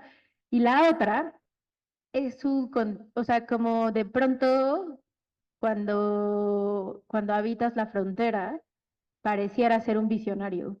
Y creo que toda esta tristeza y melancolía que lees en Tristes Trópicos, creo que es la de un visionario que está mirando cómo en todos los lugares a donde va, y lo dice, me parece literal, encuentra basura del occidente, ¿no? O sea, como por más, no sé si es que no encuentre lo que está buscando, o más bien encuentra lo que no está buscando, ¿no? Todo el tiempo encuentra rastros de esta cultura muy expandida y muy dominante, y le abruma y nos avisa como de la gravedad de la monocultura, como en términos de naturaleza y en términos también culturales. Y a veces a mí me sorprende que este libro sea de los 50 y que estemos aquí dándonos cuenta apenas, ¿no? Que cada vez comemos menos tipos de manzanas, o no sé, o que en realidad la experiencia del turismo es la experiencia como de la normalidad, ¿no? O sea, como te vas de viaje y pagas un montón de dinero para vivir en el mismo lugar, ¿no? En el lugar ese raro que se ve todo como el Instagram. Yo ahí leo un poco su capacidad visionaria y también su decepción y su regalo como al futuro, así de amigos, hagan algo ya, ¿no? Eso. Muy bien, muchísimas gracias. Justo este posicionamiento levistrosiano, ahorita recordé la edición que tiene Pay 2 de Tristes Trópicos, que además prologa Manuel Delgado. Y recuerdo perfecto este fragmento que dice, Levi-Strauss aparece como el testigo de aquello que en la cultura va a desaparecer, ¿no? Los etnógrafos, entonces, parece ser que somos justo testigos del apocalipsis, ¿no? De esta monocultura, de esta contracción de la diversidad, y que es ese el momento en el cual dar cuenta de ello. Muchas gracias. Adelante, Mariana. Pues yo quisiera como compartir un poco sobre, eh, digamos, el impacto que causó el pensamiento de Levi-Strauss, por ejemplo, en los feminismos. O sea, porque pareciera que no tiene nada que ver, pero cuando Levi-Strauss hace todo este despliegue de las estructuras del parentesco y nos explica que no tenemos que confundir la cuestión de la herencia matrilineal con matriarcado, entonces nos está diciendo, desde ahí ya nos está mostrando la problemática que los feminismos denuncian y denuncian sobre que el patriarcado siempre ha estado ligado a los mitos. Entonces, pues si atendemos a lo que dice Levi-Strauss, pues de repente pudiera ser pues con que el mito como un orden simbólico pues regula, ¿no? Y entonces esta situación de que la herencia es matrilineal, pero los varones siguen administrando, pues nos abre el tema del tabú, ¿no? O sea, el tabú del incesto. Y esto, ¿qué tiene que ver? Bueno, en el sentido de, más allá de la cuestión freudiana, que sí recupera y demás, esto impacta directamente, por ejemplo, en una pensadora feminista sumamente importante, Gayle Rubin, en el texto de Tráfico de Mujeres, porque Gayle Rubin está diciendo, bueno, tenemos ahí dos polos, tenemos a Engels con la organización de la familia y tenemos a Levi-Strauss con el sistema de parentesco y las herencias, pero no están viendo algo muy importante, dice Gayle Rubin, y que me parece que sigue siendo fundamental, y en esto lo recupero lo que decía Alejandro en términos de que el etnógrafo es de cuestiones apocalípticas y demás, y que entristece un poco, porque ya con esta situación del tabú del incesto y del tráfico de mujeres en el intercambio para la organización de los clanes, etcétera, y todo lo que describe ahí Levi-Strauss en el tema de la organización de los grupos humanos, lo que nos está diciendo también Gayle Rubin es que lo que no está viendo es que cuando hay tráfico de mujeres ya se está haciendo otro tabú, la prohibición de la igualdad y la imposición de la heteronorma, porque los matrimonios son entre varones. Solamente, digamos, hay un clan que es endogámico porque es más privilegiado en sus temas rituales, pero al final, Gayle Rubin dice, si hasta, o sea, Levi-Strauss lo vio, o sea, los matrimonios heteronormados son los que se imponen como regulación por el tema de herencias, ¿no? O sea, si no fuera tan enigmático la otra posibilidad, básicamente, no habría que regularlos tanto en el intercambio. Entonces, aunque lo he visto, yo no, obviamente no voy a decir que es un feminista ni ninguna de esas aberraciones, o sea, porque no es cierto, pero Levi-Strauss con el tema del sistema de parentesco y cómo se están haciendo los intercambios de cuerpos, o sea, ya nos está mostrando de una manera trágica eh, todo el despliegue de pensamiento que se va a presentar a partir de los años 70, ¿no? O sea, y donde se está denunciando cómo, a pesar de que Levi-Strauss dice, bueno, es que el átomo de parentesco es el padre, la madre, el hijo y el externo, ¿no? O sea, el otro, y está diciendo, bueno, la familia no es este núcleo tan cerrado, nada más padre, madre, hijos, hay otros que también regulan ahí los procesos de control y de educación y demás, pero aún así, o sea, aunque está abriendo esta cuestión del sistema de parentesco, al hablar de átomos de parentesco, nos está hablando de esta estructura estática de la organización social en un grupo a partir de las cuestiones de género. Y bueno, y Gayle Rubin a partir de ahí generó la categoría sistema sexo-género, que bueno, ha sido cuestionada, criticada, ampliada y demás, pero eso a mí me parece como súper importante porque a partir de la revisión de Freud y a partir de la revisión de Levi-Strauss y a partir de la revisión de Durkheim, o sea, Gayle Rubin abrió las puertas para infinidad de estudios sobre cuestiones de feminismos, y ya pues, tenemos a Federici y todas las demás feministas, máquinas y demás. Pero, o sea, todas ellas están denunciando algo que estaba ahí en Levi-Strauss. Levi-Strauss nos estaba diciendo, ojo, el sistema de parentesco tiene enigmas ahí que hay que trabajarle, porque hay cosas que no están viendo. Solamente, él nada más nos habló de la herencia matrilineal, pero al final de cuentas, las mujeres en los mitos siempre son acogidas en otro grupo por varones, y en los mitos que describe Levi-Strauss siempre está diciendo, no, hay problemas cuando los matrimonios son organizados por la familia materna, ¿no? Según los mitos que él analiza. Pero si los matrimonios son organizados donde, digamos, la mujer se desplaza a la familia paterna, no hay tanto problema.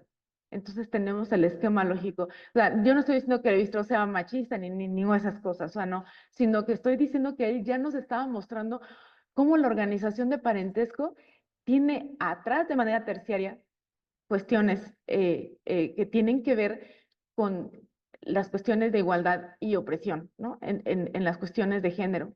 Ahí estaba. Y bueno, ya, otras pensadoras lo vieron, y yo recupero esta parte porque me parece que en esta tristeza a lo mejor que mencionaban, en el extrañamiento de Levi-Strauss, yo creo que si, no sé, viera todas esas cuestiones, también él sentiría extrañamiento de, pues él como testigo de eso, pues porque que no vio esa parte, como dice Gayle Rubin, o sea, solo vio en el tema económico y cosmológico, pero no estaba viendo, o sea, vio a las mujeres como mensaje, porque pues su sistema es un tema de lenguaje, ¿no? Del sistema de lenguaje, o sea, pensando en, o sea, pero al final de cuentas las mujeres lo único que son en esta idea de tráfico de cuerpos son mensaje, pero nunca llegan a encarnarse como cuerpos, nunca llegan a encarnarse como actores en ese sentido, porque al final los que determinan los procesos de educación y de matrimonio son los padres, los tíos, los cuñados, etcétera. Entonces, solo son parte de la comunicación, pero no son el agente de la comunicación. O sea, entonces Levi-Strauss ya nos estaba diciendo en estas explicaciones que hace y también en tópicos, o sea, cómo la antropología, pues, es, es una forma de hacer, o su método, él pretendía que la subjetividad fuera objetiva. Entonces, pues bueno, esta subjetividad, estas agencias, estas cuestiones que están en los mitos con un ente o con un sujeto en específico, pues bueno, ahí estaba ya una problemática, ¿no? Y más aún si están regulados y lo que está normalizado desde el mito es el matrimonio heterosexual, pues bueno, también, aunque él no lo dice, pero si nosotros podemos ver más allá y sin yo pecar de anacrónica, o sea, nos está hablando ya de que las diversidades desde ahí están llevadas a otro punto, ¿no? Entonces, ¿qué pasa con ellas, no? O sea, digo, Levi-Strauss no entró hasta ahí. O sea, Gayle Rubin sí menciona, por ejemplo, con el tema de las mujeres lesbianas y demás, y cómo están categorizadas como pervertidas y demás desde la época de la teoría freudiana y demás. Pero Levi-Strauss, aunque no lo señaló así, sí está mencionando, nos está describiendo, nos está alertando, ¿no? Que al estar rascando y rascando y rascando y rascando para poder encontrar una estructura primigenia, nos mostró el patriarcado, ¿no? O sea, ¿no? O sea, dijo, no le llamó así, pero dijo, bueno, ahí está, yo lo dejo por aquí, ustedes quédense con la depresión, a ver qué hacen, ¿no? O sea, y pues bueno, yo ya me voy a morir, o sea, yo ya les dejo esto aquí en los 50 y me voy a pelear otras cosas, como, o sea, pero ahí estaba, ¿no? Ahí estaba no sé, la alerta, ¿no? Como cuando salen la alerta en los vehículos de que se va a descomponer tu coche, así. O sea, Levi-Strauss dijo, la estructura estática, organizada desde el lenguaje, ¿no? Donde el tiempo presente siempre está y lo histórico, pues nada más nos sirve para contextualizar. Híjole, pues, o sea, rompió y literal, o sea, creo que en las feministas, en los feminismos marxistas y neomarxistas, lo que hizo fue develar que la estructura una estructura que ha sido como muy preocupante a nivel teórico y desde el activismo también, pues digo, o sea, Lévi-Strauss dijo, o sea, el estructuralismo no es nada nuevo, o sea, yo solamente estoy organizando cosas, pero la cuestión del estructuralismo estaba siempre, ¿no? Otra cosa es quien lo haya querido ver, a mí me gustó y entonces yo ando por acá, ¿no? Pero mostró, dejó en expuesto en el sistema de parentesco la contradicción entre las herencias matrilineales, las herencias patrilocales y el patriarcado y todo lo que implicaba ahí, ¿no? O sea, entonces, pues a mí me parece que eso es parte como de la nostalgia que también me traslada y me transfiere, que pasaron casi 30, bueno, sí, 20 años como para empezar a discutir este tema, ¿no? Eh, y bueno, yo con eso cerraré mi participación ahorita. Muchas gracias. Muy bien, muchas gracias por esta ronda. Lo que vamos observando a lo largo de las participaciones es justo cómo Lévi-Strauss está en constante argumentación sobre el enigma, ¿no? Sobre el enigma de la universalidad y sobre todo también de la diversidad. Lévi-Strauss en este libro de Antropología Estructural y posteriormente en Antropología Estructural y Ecología, tiene una frase que me parece como muy atractiva y que usualmente siempre se cuestiona, ¿no? La naturaleza nos hace universales y la cultura nos hace diversos. Justo en esta pregunta de cuál es la frontera entre naturaleza y cultura, comprende este gran potencial que tienen otro tipo de sociedades para nombrar lo que es algo más allá de lo humano, pero que al mismo tiempo está animado por agencia, animado por identidad, animado por voluntad. Justo cuando hace sus estudios en la Amazonía, desarrolla trastoca todo este sistema de parentescos que había enunciado en antropología estructural, al darse cuenta que los humanos también pueden casarse con el río, también pueden tener descendencia con los cocodrilos, con una montaña, con seres que no son o que son más que humanos. Entonces, justo si ya estamos instalados en esta pregunta que hace Lévi-Strauss sobre cómo se estructuran las sociedades más allá de Occidente, entonces llega justo con esta experiencia con los Cadubeo, en el sentido de que trastoca el modo que se organizan los sistemas de parentesco, donde entonces no solamente se enuncian como mitos, sino se enuncian como entidades, ¿no? Se enuncian con un concepto de persona, con esta conceptualización, esta categoría que posteriormente se define como agencia. Y ese agenciamiento me parece que es una de las grandes herencias que obviamente los siguientes lectores que hacen el salto del estructuralismo al postestructuralismo lo posicionan como uno de los grandes aportes de estas herencias epistemológicas que si bien no se enunciaron en ese momento de tal manera, pues aparecen como las maneras y las formas en las cuales se critica el lado oscuro de el humanismo. Este humanismo por el cual luchó, este concepto del humano por el cual luchó en la búsqueda de qué es lo que nos hace humanos, justo también hace que el mismo Lévi-Strauss incendie esta idea de Occidente de humanidad, esta idea de Occidente de razón, esta idea Occidente de pensamiento, y a partir de ahí provoque de una manera muy potente humanidades en plural. Esto que Viveiros de Castro, otro lector posterior de la obra de Lévi-Strauss, que al mismo tiempo también habitó en estos lugares de la Amazonía, justo entendería como perspectivismo. Es interesante que en el papel de los legados levi-straussianos, aquí podríamos pasarnos también otra charla muy detonadora, pero justo recordaba con esta reflexión que hacía Mariana sobre esta obra, obviamente heredera de este mismo planteamiento de los feminismos de Rita Segato, Estructuras Elementales de la Violencia. ¿No? Me parece que estructuras elementales de la violencia es justo desde América Latina como el posicionamiento de cómo las estructuras, la organización social y los sistemas de parentesco funcionan para enunciar un tipo de violencia en términos de las sociedades. Entonces, es muy particular que gran parte de los debates que enfrenta Lévi-Strauss, justo en el momento postestructuralista, se retoman de una manera muy vivaz y llegan hasta a estas 2 primeras décadas del tercer milenio siendo enfoques significativos de su legado. Ya para terminar nuestra última ronda de esta conversación, pues tiene que ver un poco con esta pregunta. Obviamente estamos hablando de un autor centenario. Obviamente que hablamos de un autor que lo instalamos en el siglo pasado, pero que sin embargo estamos como reflexionando su pertinencia y al mismo tiempo su posibilidad de horizonte. Parecería que desde aquí estaríamos como justo en esta revisión de los clásicos, pero más que una revisión, es un posicionamiento del retrofuturo de la teoría.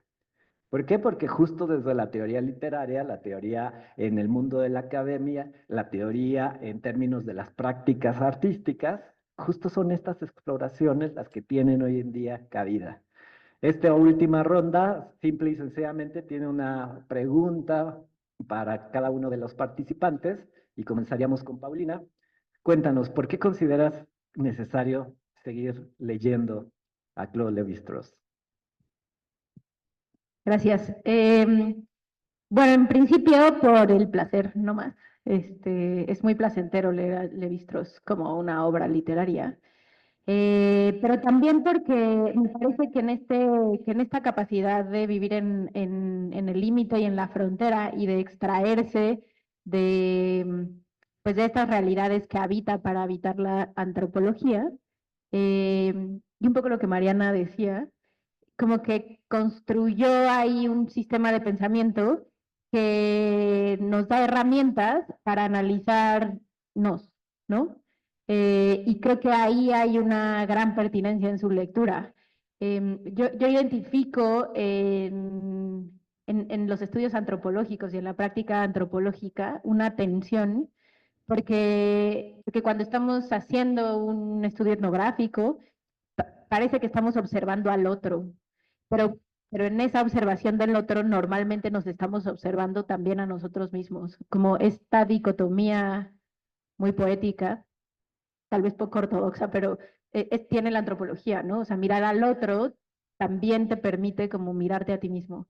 Y creo que por eso me parece que es pertinente seguir leyendo a Lévi-Strauss, porque él es un antropólogo que todo el tiempo nos ofrece herramientas para mirarnos a nosotros mismos y porque también forma parte como de este bloque de pensamiento que mira a la gran cultura occidental como otra cultura, ¿no? O sea, en su mirada atenta de las culturas que él analiza, nos regala también la clave para entender que nosotros somos uno de esos, ¿no? De otra cultura que se puede analizar.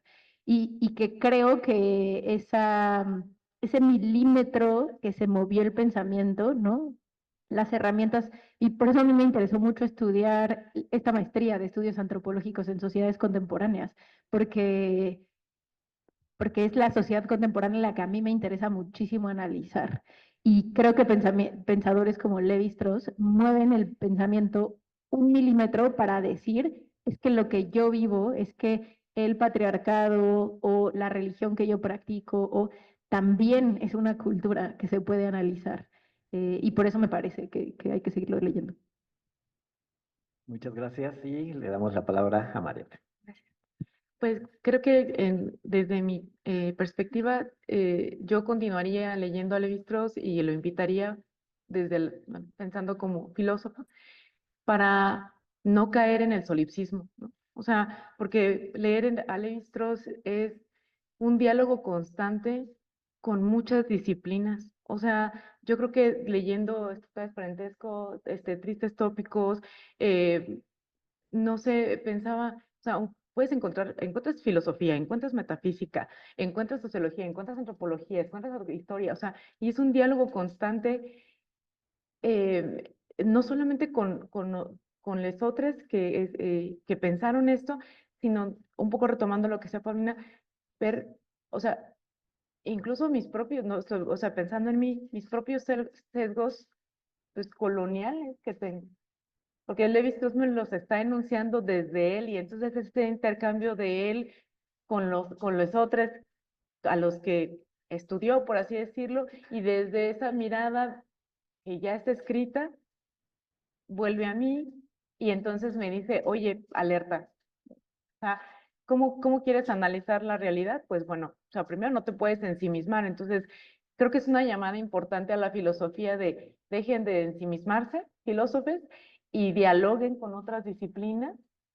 O sea, el yo no es o sea, la extrema subjetivación no es la respuesta a todo.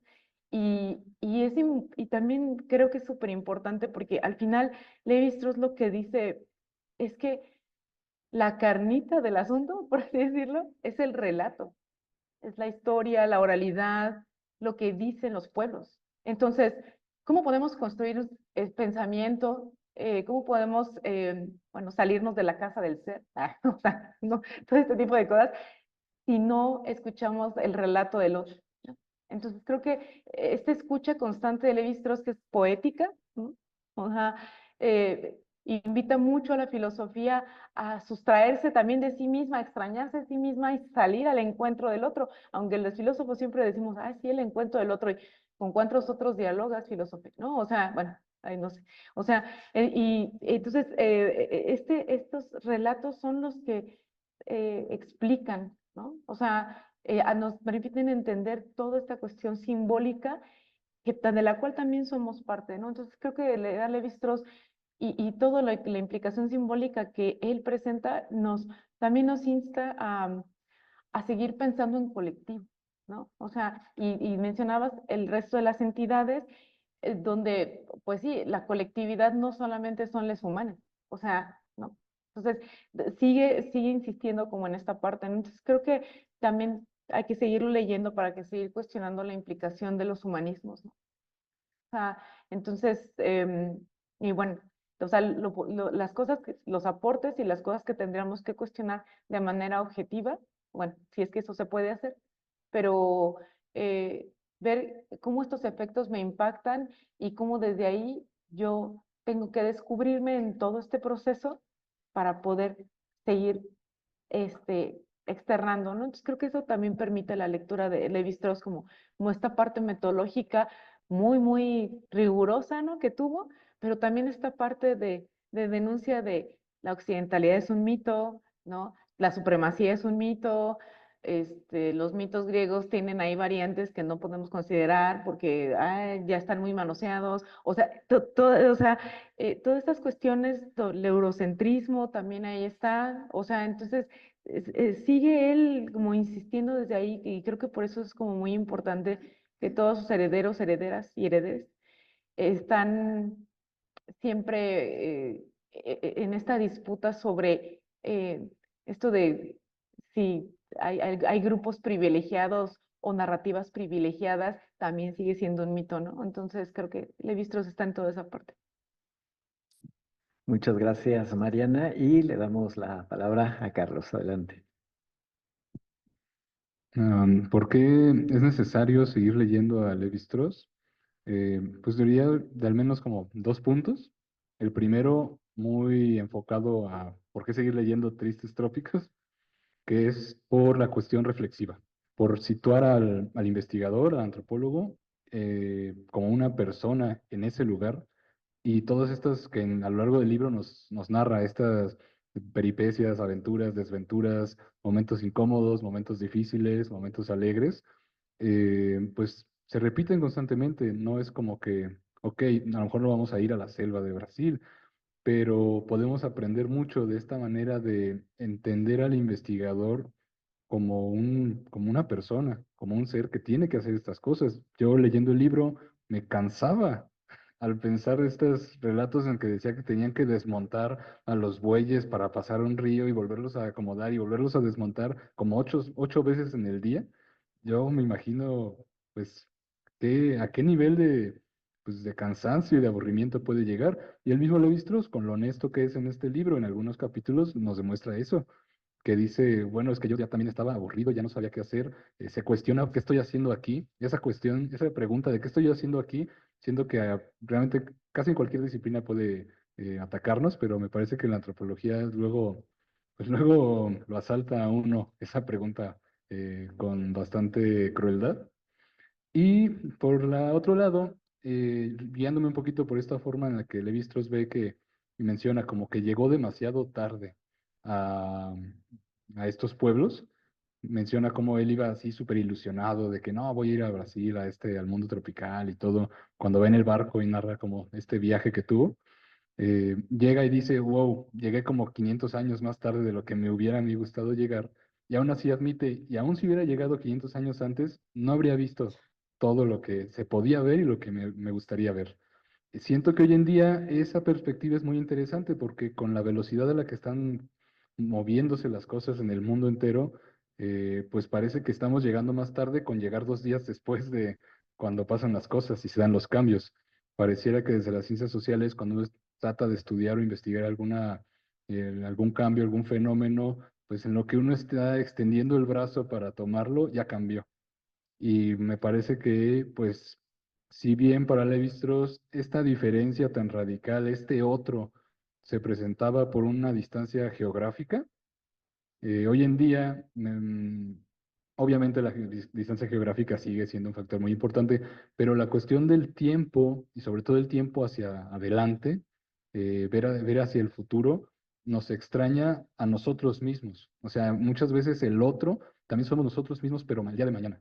Y siento que pensar en esta capacidad de estudiarnos a nosotros mismos y de sorprendernos con estos cambios que se están dando en el mundo tan veloces. Lo pensaba mucho hoy en día, hoy en la mañana, con todo lo que está pasando, por ejemplo, en Estados Unidos, y estos cambios que se están dando tan radicales, tan extraños, pareciera que ya no sabemos qué nos va a revelar el día de mañana.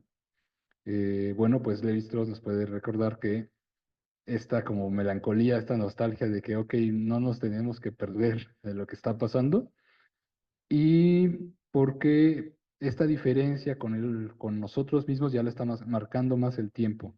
Lo relaciono mucho cuando habla de esta como homogeneización que se está dando de la cultura.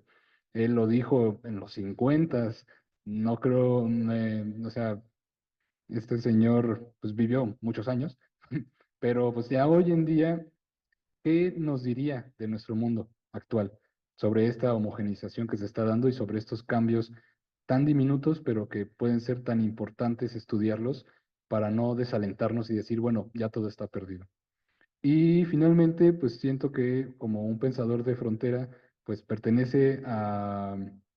le pertenece este título porque esta frontera de la que hablamos no solo es la interdisciplinaria, sino es la frontera entre el pasado y el futuro que solemos llamar presente. Muchas gracias. Muchas gracias y bueno, esta última ronda nos llevó a pensar el relato como una forma de enunciación, también como una manera de cristalizar un conjunto de representaciones, interpretaciones. Estamos justo siendo parte de este yo testifical que le llama Clifford Geertz el acto no solamente de describir, sino también de seleccionar un conjunto de categorías para definir una realidad determinada. Y en ese sentido, mi último comentario tiene que ver con qué es la etnografía. Justo cuando nosotros hacemos los ejercicios de descripción, podemos tener una gran variedad de descripciones monográficas y una gran variedad de producciones, de interpretaciones y sobre todo de formas de representar la realidad a partir del relato. A mí en lo particular siempre me parece como brillante el modo en el cual Levi-Strauss en Tristes Trópicos proyecta una escritura que la podríamos situar en esa frontera. Una escritura que se compromete porque no tiene límites. Una escritura que va y viene y comprende esta posibilidad de diálogo entre sí mismo, pero también con los otros, como una forma de captar este fatos del relato. En ese sentido, escribir también es un acto de representar y reescribir es un acto de revisitar. Levi-Strauss a lo largo de su centenaria vida tuvo muchas oportunidades de hacer revisitas a cierto tipo de sociedades y la amazónica fue una de ellas. Hay en YouTube un video muy interesante de cómo Levi-Strauss regresa a estas poblaciones y justo los documentalistas llevan las fotografías de Levi-Strauss 20 años después. Entonces, también es el relato de cómo la presencia de él, la le antropólogue en una comunidad trastoca todo un conjunto de relaciones, especialmente porque las relaciones que se construyen en términos sociales son, para Levi-Strauss, relaciones de futuros simbólicos. Quiero obviamente agradecer por estas 3 rondas a las colegas que me han acompañado y bueno, antes de ir concluyendo, lo que queremos ahora en este Borders, pues es justo abrir el espacio de diálogo a razón de alguna pregunta, alguna aportación, algún comentario. Aquí sí se valen los comentarios más que las preguntas o viceversa. Pero si alguien tiene algo que externar, pues con todo gusto estamos aquí para escucharles. No sé si alguien quiera participar. Sí, adelante.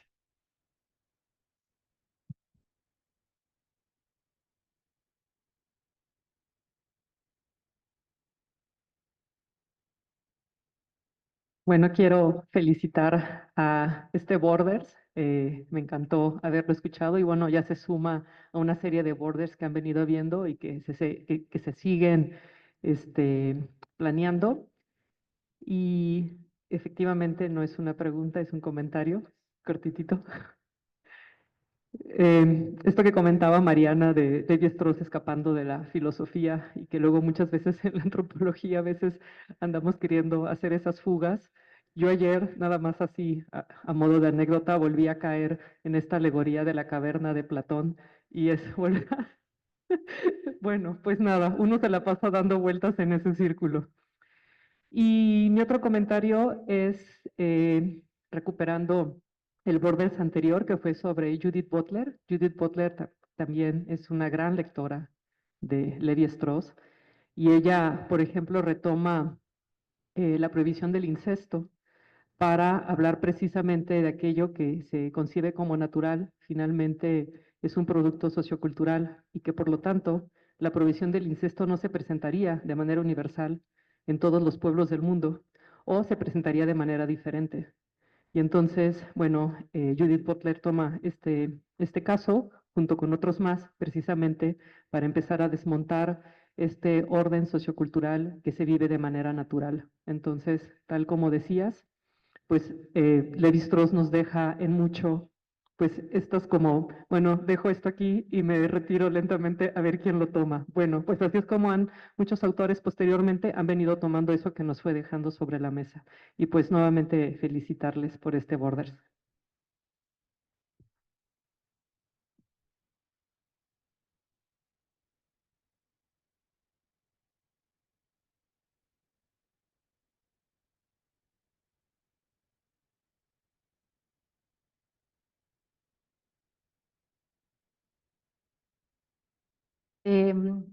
Yo también me siento a veces atrapada en las cavernas y a mí o sea, como mi jefa me recomienda siempre que cuando no sepa qué hacer, me salga del museo y ahí voy a saber qué hacer.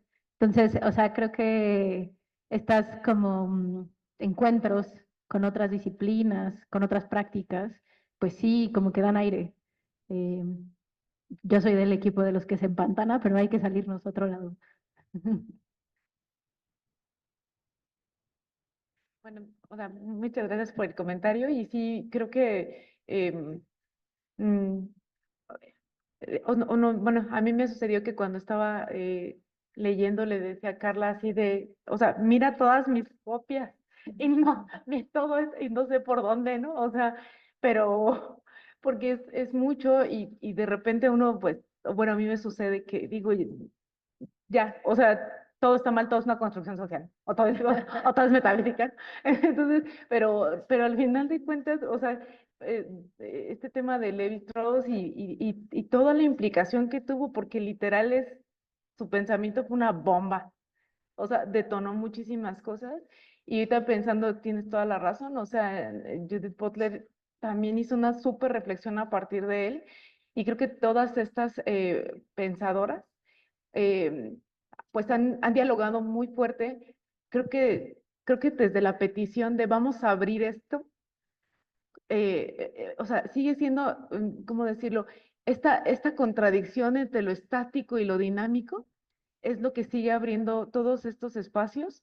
Y, y bueno, justamente Levi-Strauss fungió así tal cual como el que aventó una fichita y se hizo una cosa así, ¿no?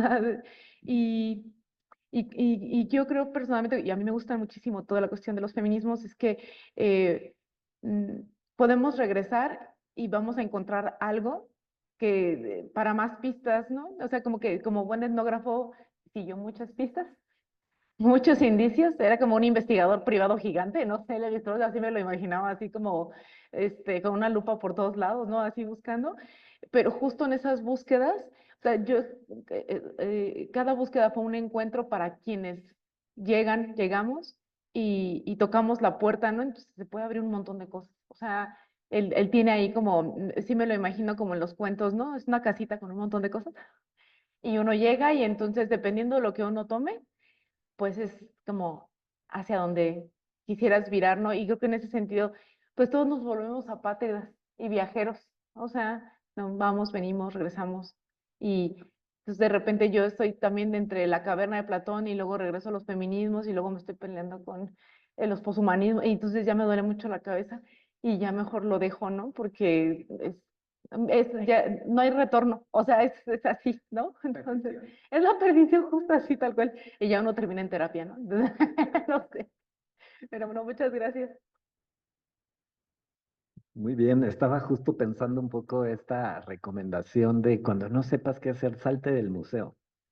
Levi-Strauss, después de hacer trabajo de campo y también tener ejercicio profesional, estuvo en el Museo del Hombre en París durante una buena cantidad de años. Entonces, este ir, regresar, ¿no? Este hacer trabajo de campo y ponerte detrás de una política cultural para la generación de un discurso sobre la humanidad, sobre la diversidad, a partir de un conjunto enorme de colecciones etnográficas, ¿no? De objetos, pero también de relatos, pero al mismo tiempo de construcción de sujetos.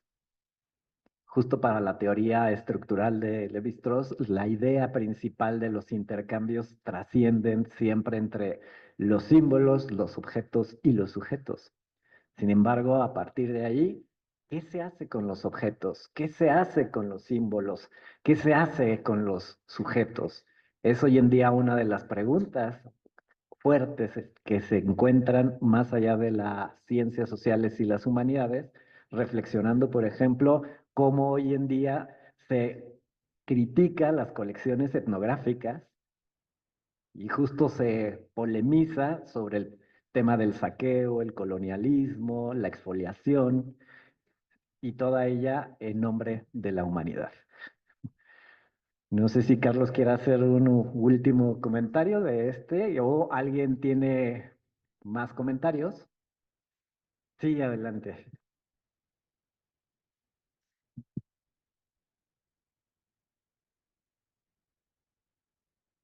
Bueno, solo agradecerles el haber compartido estas inspiraciones de libre pensamiento, porque sí, de verdad creo que es como, como pensar en voz alta, ¿no? Y muchas gracias por compartir todas estas inspiraciones y bueno, también me voy a permitir felicitar a Carlos en especial. Nos sentimos muy orgullosos de nuestros estudiantes que puedan tener conversaciones tan maduras en estos encuentros, ¿no?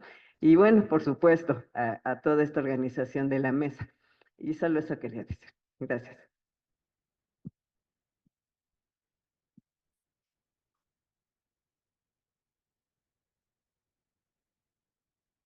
Buenas tardes. Bueno, quiero agradecer por el espacio. Me parece, o me hacía pensar a mí en toda la sesión sobre las implicaciones de Levi-Strauss y su trabajo en pues en la cuestión del psicoanálisis. Me hizo pensar mucho en las cuestiones de Lacan, en la revisión que él hacía sobre la teoría freudiana, y me hizo también pensar en última instancia una cuestión que trabaja un psicoanalista argentino sobre un descentramiento, el descentramiento del complejo edípico en el trabajo con las infancias. Entonces, no sé, me hizo irme como hasta esas instancias sobre cómo la escuela, los amigos, las pantallas ayudan a ser una instancia subjetivadora de los niños, ¿no? Entonces, me hizo como viajarme mucho. Muchas gracias por dejar pues estas motivaciones. Me voy a leer los libros recomendados. Creo que hay como mucho trabajo que hacer. Muchas gracias.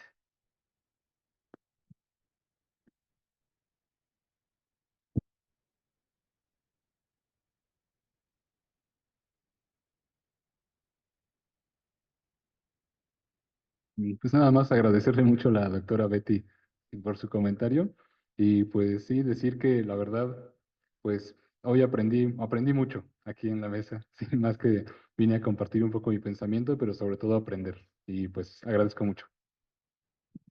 Muy bien, muchísimas gracias. Y bueno, como último comentario de cierre, de verdad que este es el espíritu. ¿Sí? Sí, sí.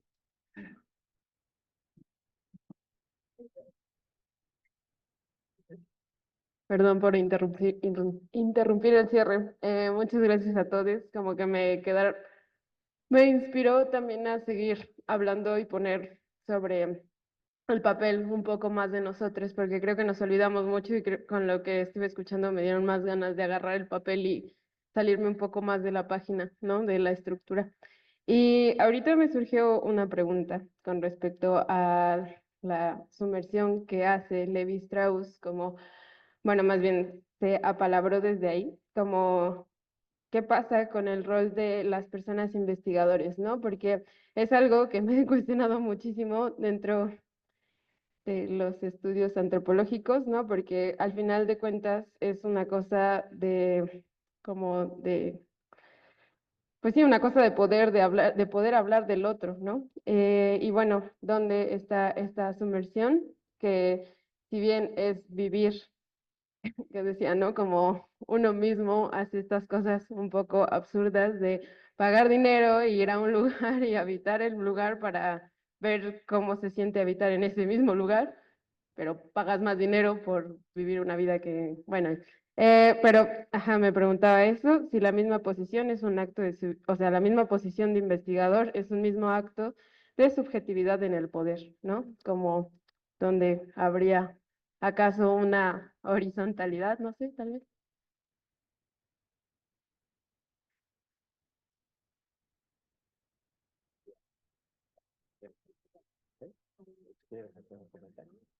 Pues mm, ese es un tema que me estresó un montón cuando estaba leyendo a Levi-Strauss, porque dice Levi-Strauss que, pues, igual que lo dijo Malinowski, ¿no? O sea, hay que estudiar con reserva y con mucho respeto y distanciarse. Y lo que pretende Levi-Strauss es distanciarse. O sea, dice, bueno, yo voy a un grupo y como yo soy un extranjero en ese grupo, pareciera como que toda su subjetividad no está presente porque él es el extranjero en el grupo. Y, y eso a mí me suena mucho como la denuncia del testigo modesto, ¿no? Donde la academia, en este caso la academia, el académico, la académica, la académica, eh, tenemos la pretensión de que el yo no interviene. Afortunadamente ya no se usan estas categorías de la observación participante, bueno, ya no tan así, pero al final de cuentas sí estamos interviniendo y estamos transgrediendo el espacio y la cultura, y nuestra cultura se está mezclando ahí.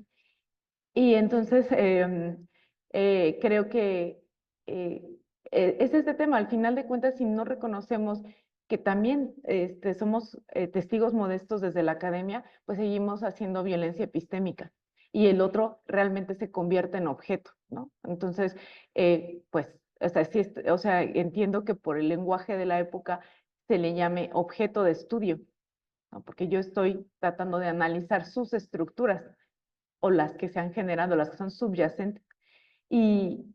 Pero al final de cuentas, eh, mi testificación, por así decirlo, nunca es imparcial.